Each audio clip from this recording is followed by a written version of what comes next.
Biomedical વેસ્ટનો મામલો.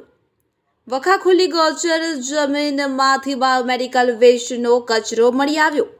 મીડિયાના અહેવાલ પ્રસિદ્ધ થતાં દેવદર આરોગ્ય વિભાગ હરકતમાં આવ્યું છે. તો વખા ગામની ગૌચર જમીનમાંથી બાયોમેડિકલ વેસ્ટનો જથ્થો મોટા પ્રમાણમાં મળી આવતા આરોગ્ય વિભાગમાં ખળભળાટ મચી જવા પામ્યું છે. અહેવાલ પ્રસિદ્ધ થતાં રૈયા પીએચસી અધિકારીઓની ટીમ વખા ખાતે પહોંચી હતી. વેસ્ટ બાયોમેડિકલ જાહેરમાં ફેંકનાર સામે આરોગ્ય વિભાગે કાયદેસરની કાર્યવાહી કરી તપાસનો દોર શરૂ કર્યો છે. તો બાયોમેડિકલ વેસ્ટ ક્યાંનો છે, કોણે નાખ્યો છે અને ક્યાંથી ખરીદાયો હતો તે બાબતને લઈને તપાસનો ધમધમાટ શરૂ કર્યો છે. વખા ગામની હદમાં આવેલ ગૌચર જમીનમાં મળી આવેલ બાયોમેડિકલ વેસ્ટમાં મેડિકલ ઓફિસર જગદીશ ડોડિયા સહિતનો સ્ટાફ તપાસમાં પહોંચ્યો હતો.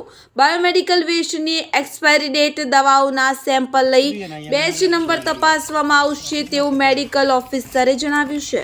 બધાને સકલો આવે જે મેડિકલ વેસ્ટ જોવા મળે છે અને આપ તપાસમાં પણ આવ્યા છો, શું કહેશો?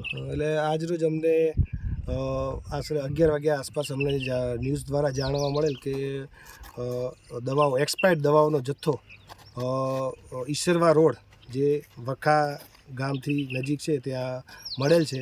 એની જાત તપાસ આપણે અત્યારે સ્થળ ઉપર કરેલ છે અને ઘણો બધો બાયોમેડિકલ વેસ્ટ મળેલ છે અને એ લગભગ બધો પ્રાઇવેટનો હોય એવો લાગે છે. એટલે બધા એના બેચ નંબર અને એનો સેમ્પલ આપણે દવાઓના લઈ લીધા છે અને લઈ અને આપણે આગળ એની કાર્યવાહી કરીશું કે કોને આ ફેંક્યો છે અને બેચ નંબર પરથી શોધી અને આગળ પોલીસમાં આપણે કાર્યવાહી કરવાની થશે.